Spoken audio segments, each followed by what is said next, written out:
Welcome into the Bruce Arians Show. Casey Phillips here with head coach Bruce Arians. Coach, I know not the game you expected or hoped for, wanted. Was it a little bit more about what the Saints did or what you guys didn't do according to the plan that you had for the game? I think it was more what we didn't do. Obviously, it was by far not our best performance. And I give the Saints credit. They played extremely well. We played extremely poor. What would you say is the proper way to react to a game like this? Is it thinking, okay, this is just a one-game fluke, it was so inconsistent with everything else we've been doing? Or does it make you say we need to go back to the drawing board and change some things? No, you believe in your process. And, that was the thing that was frustrating is that we had such great weeks of practice the last few weeks, and it didn't carry over to the game. And figure out why and continue practicing well, meeting well, and hopefully it shows up on Sunday. And I know especially offensively early in the game, starting out slow, 4 straight 3-and-outs. What was it offensively, particularly early in the game, that got you guys off to that slow start? Well, the first one was just we had an easy third down completion and we don't hit it. Then we get the penalty on the holding play and don't overcome that one. But we just were poor execution first and second down, and then they were keeping the ball, so it was a matter of us pressing real fast. When you're down 21-0 quick, because you're not moving the ball offensively, it adds to the pressure of making first downs, and we didn't handle it very well. It seems like there have been a few games where there's a bit of a slower start offensively, or at least even just, 3-and-out to begin with, and then the other team gets a score and it changes up your game plan a little bit of what you want to be doing. Have you guys been able to figure out anything that has been a little bit consistent to know why some of these slow starts have happened? They've all been night games, and night games, for whatever reason, it's been a 3-out and a touchdown for the other team. The other two games were closer games. This one, there was a really good football team, and you can't do those things. And, the turnovers and everything else. But I think it's just something we'll have to go back and look at it on our schedules and how we're preparing for night ball games. Do you think it is the time of day that it is a night game, or something about the idea of it being prime time and sort of the added attention to that? Is there any way, do you think, for you to figure out what might be the common thread there? I think it's a combination of both. Excitement, I don't know if we're losing adrenaline during the day thinking about it, or if we're just not getting prepared properly the 24 hours of the game day. And I know that in those games where even when you were off to a bit of a slower start offensively, it seemed like the defense was able to force a turnover or make a big play that was able to kind of jumpstart things. And there were a couple of those plays Sunday night, but it didn't seem like it had the same jumpstart effect. Could you tell what the difference was there of why, one of those forced turnovers didn't seem to have the same effect as it has had in some other games? It's a little bit different when you get it at the 50 or going in and getting it on your one coming out. But it was a great turnover. Defense did a great job of getting the ball out. Then we had really probably the worst series, those 3 plays on the goal line. We had 2 mental errors in our first 2 plays, and it led to a poor third down play. So then a short punt, and they get a touchdown. So that turn of events was huge in the ballgame. And what does it seem to be about the Saints where they're so good at causing Brady to throw some interceptions when, before Sunday night's game, he hadn't thrown one in, I think, 5 games? Well, one was just a 4th down, throwing it up in the air. The other was a tip screen pass. You only threw 1 interception, poor, and that was the one down the sideline to AB. But, the tip screen pass, those kind of help. They hurt you, but just get it up a little higher because it was going to be a big play. But it's not like he was thrown into coverage and those type of things. What did you see as Brady's reaction to that game? We know what a competitor he is. We know he's not afraid to get on teammates, get on himself. What has his reaction been either during the game or after the game? And how do you see him handling it as a leader on the team and the way to get things turned around and make sure it doesn't last throughout the week? He handles himself perfectly. I think he handled the press great and, got ready back in the building Monday, look at the film and learn from the mistakes and get better. And for you as a coach, you and the rest of your staff, what is the message that you're going to be having to try to make sure it doesn't carry over? What is essentially your role in that aspect to make sure that the mental side of the team is able to move on from it? It's a 24-hour rule. It's always the same, whether you win or lose. You win by 30, you lose by 30. You get 24 hours to look at the tape, grade it, and then you have to go on to the next game. What did you think of the protection for Brady? That I know that, of course, it was not the normal game plan of getting to have some more balance with the run game, and he was having to throw a lot. What did you think of the protection that the offensive line was able to give him? I thought the right side was pretty solid. The left side was very poor, and we got bull rushed too much on the left side, and again, losing your game plan that early. We probably could have run it a few more times because we had a little bit of success, but it was not the left side's best day. And what did you see from Joe Haig and his ability to step in for Allie?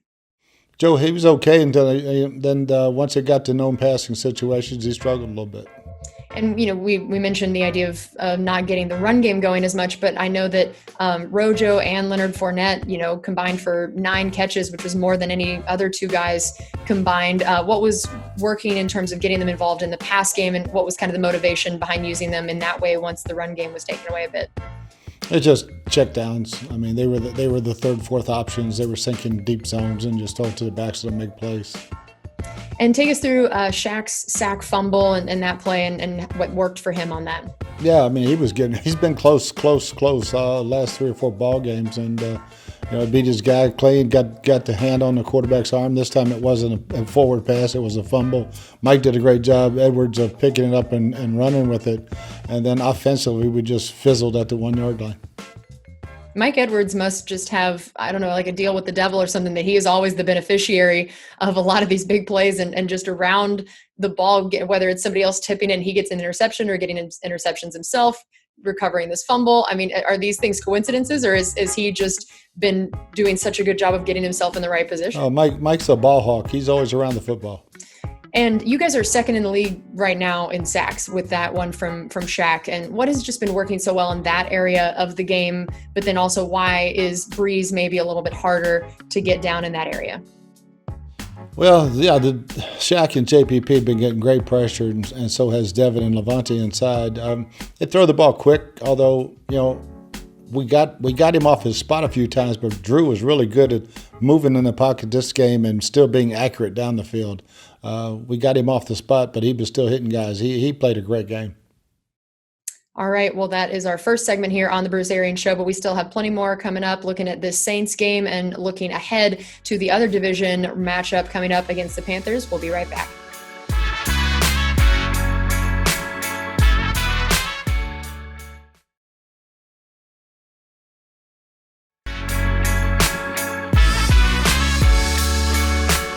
Welcome back to the Bruce Arians Show. Casey Phillips here with head coach Bruce Arians.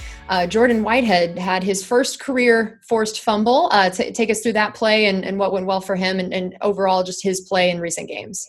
Yeah, Jordan's always around the football. I mean, he throws his face in there, and one of our best run players, got down and stripped the ball out and, hit good group tackling on that play, and Jordan got the ball out. And speaking of a ball hawk, Levante David got another fumble recovery, 16 since he has entered the league, which is the most in the NFL in that time. Why would you say he has, in your time coaching him, are you surprised to find out he's leading that in the entire league? And if not, tell us why. It doesn't surprise me at all because, he's either tackling the guy causing a fumble or he's right there getting the ball out. And normally he gets the ball out and recovers it himself. So he does an unbelievable job of that. It does seem like there were a couple times leading right up to the snap that he was frantically trying to communicate something with the defense. Either people were in the wrong position or he was trying to point something out. Do you know what was happening on some of those? Was communication on the defensive side of things an issue on Sunday? Yes, it was. It was between the safeties and the linebackers. We had probably the worst communication we've had all year, and it really wasn't that complicated of a game plan. That's one of the things that was so frustrating because they really didn't do anything. We didn't practice, and we just didn't handle it very well on Sunday night. Have you been able to talk with those guys to figure out why that might be? Because I know that is an area that had been improved so much and getting to go into Todd Bowles' second year with the scheme and these young guys learning so much. Have you been able to figure out why this game in particular might have caused some issues there? It's a little bit of panic. I think that was and just some miscommunication. We gave up a touchdown and didn't cover a guy, and we made the wrong call to a 3-man side that's normally a 2-man side, and so those things just can't happen. And of course, we know Drew Brees and how good he has been and how well he's playing this year as well. What was it in this game in particular that allowed him to have the kind of numbers that he did, and especially touchdowns? Yeah, he was really accurate. Like I said, he moved around in the pocket. We got him off the spot a bunch, and he just continued to move around and find guys in short, deep, everywhere. And how about Taysom Hill? I mean, he ran, he threw, he caught, he did a lot of different things. How challenging is he to game plan for, and how was he able to be pretty successful? Yeah, I mean, it's a unique package when you have Drew out wide, and it really takes up an extra defender, and then the quarterback we're running quarterback running plays, and he's a big, powerful guy, and they were running the quarterback power and having success with it. We just didn't squeeze it tight enough and fill the gaps, and but he can also throw. That's the big thing. You can't just go all out wildcat because it's not a running back. He is a quarterback. All right, well, we still have more coming up here on the Bruce Arians Show about the Saints game and looking forward to that Panthers matchup. We'll be right back.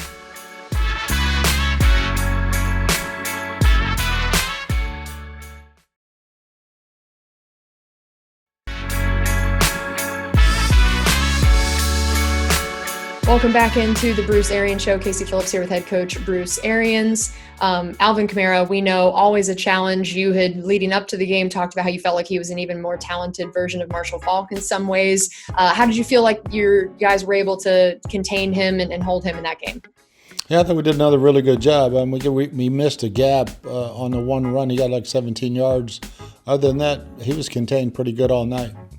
And Chris Godwin, I mean, man, we've known he's tough. We've seen that, but playing after just missing 1 week with a broken finger, I think playing with pins in his finger, I heard, and still managed to have, 3 catches for 41 yards. Do you feel like you learned even more about who Chris Godwin is as a player? No, I already knew how tough he was, and it means so much to him to be out there with his teammates and give everything he's got, and that does not surprise me one bit. And did you see that it changed things for the offense having him out there, even if he wasn't going to get quite as many, catches or yards as he would if he was completely healthy? Just his presence out there and what it did for the offense and the way that the Saints had to guard him? It gave us another great option, and that was the thing that when you have those 3 guys out there, and I thought Tyler Johnson played really well too, but Chris is a unique player in the way he can play inside, outside, and block and do all the things that he does. And first game for Antonio Brown. I wanted to hear how you felt like he did. He had 5 targets, 3 catches, 31 yards. I know one of his catches in particular was a pretty impressive snag. It seems, a couple of his catches were for first downs. How did you feel like his performance was and what he potentially added to the offense? Yeah, I thought AB came in and played really, really solid. His pitch count was a little higher than we anticipated, but we tried to go 2 minute early in the ball game just to get some life, and so his pitch count was up a little bit, but he handled it really, really well. And how did you see in his preparation leading up to the game, the kind of chemistry he already has with Brady and the way that he interacted with maybe some of the other wide receivers, his picking up of the playbook? How would you just evaluate overall the last week or so of getting him ready?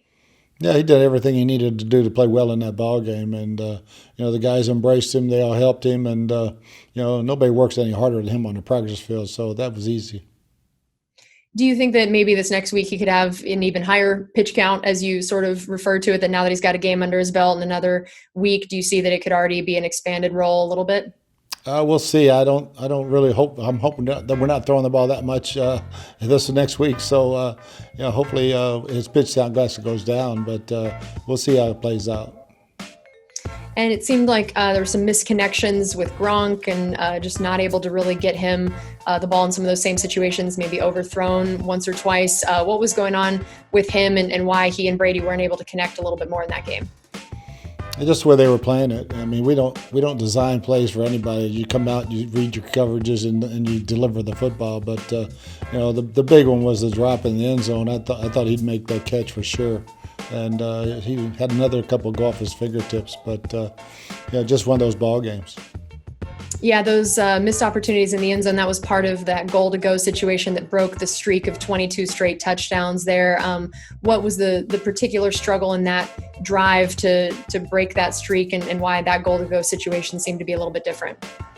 Yeah, I mean, Mike, we tried to throw some fades to Mike, and Marshawn Lattimore did a good job of jumping outside and taking it away. And, then we ran the football, did not have the success we needed to, and then we dropped the touchdown pass. It was almost halftime before Mike had a target, I think, and then he still ended up leading the team in yards. So what was sort of the first to second half difference there with him? And then why is Marshawn Lattimore always so good at having him covered and seeming to have his number sometimes? Now, Mike was open a lot. He just didn't get the football and the way he distributed it. But Mike did. Mike was open. He had a heck of a ball game. He should have had more targets. What were your messages for the team at halftime and then after the game? And how much was it you giving the message? And I know sometimes players can be the ones that kind of step in to try to give a message as well. How was that all sort of distributed, and what were you wanting to convey to them?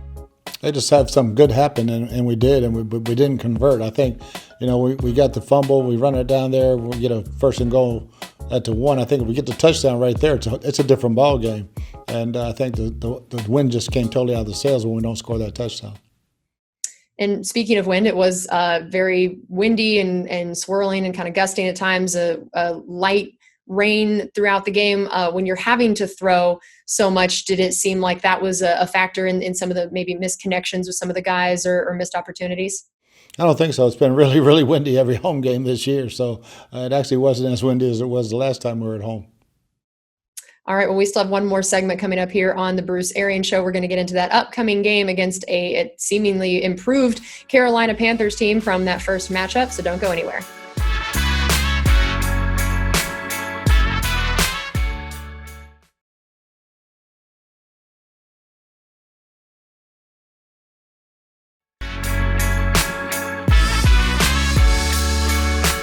It's time for our final segment here on the Bruce Arians Show. Casey Phillips with head coach Bruce Arians, looking ahead to that Panthers matchup. We talked before the Saints game about, how are the Bucs different? How are the Saints different from that first matchup? Similar question for the Panthers. How do you feel like they have grown and changed? I mean, they took a Chiefs team that we all know how impressive they are all the way down to the wire. The last 3 ball games for them have gone down to the wire. I think Matt Rule's doing a great job getting that team prepared. They're learning each other. For a first year, they play really, really hard. They're really, really sound. But they had a long field goal to beat the Saints. They had a long field goal for the Chiefs. And Matt Ryan actually ran the ball in to beat for the Falcons to win the ball game. So they've been in every ball game really, really close, and it's going to be a handful. And how have you seen Teddy Bridgewater grow as an individual player, and then also sort of his command of the offense, and as they have gotten that figured out of his strengths and his weaknesses and what works well for them? Yeah, I think that Teddy came in knowing the offense. He and Joe Brady had worked together, and that part of it was very, very. I think the guys around him have started playing so much better. Offensive line, the wide receivers, tight ends. Teddy's been spot on the whole time. And at the time that we're taping this, we don't really know what Christian McCaffrey's status is going to be, that he had finally come back this last week. And I was thinking that it had seemed like some interesting timing that, both the Saints and the Panthers are getting some of their big weapons back just in time to play the Buccaneers. But now Christian McCaffrey seems to have had a bit of a shoulder injury. So his availability or not, what do you feel like you guys have learned about preparing for him, and then how he in or out, really how much that can change their offense, whether or not they have him? Well, Davis has been running the ball and catching it at a great rate. I mean, the guy's running really hard. He's a heck of a back, too, and he can catch the football. He's a heck of a pass blocker. Christian is a very special guy. So, we'll wait and see. We've had some success against him, but it's going to take a great job by your inside linebackers to handle him. And how about their defense? What have you seen from the fact that this has been a group that's had to really kind of rebuild, restock this year, and what have you learned from their performance and how it's grown maybe since our first matchup? Yeah, they've stayed pretty healthy, and Phil Snow does a great job with their defense. Burns, young man out of Florida State, is a tremendous pass rusher and is applying. He's getting better and better. All right. Well, that's going to do it for us on this edition of the Bruce Arians Show. Thanks so much for being with us, Coach. Thank you as always, and good luck this next week. Appreciate it. Thank you.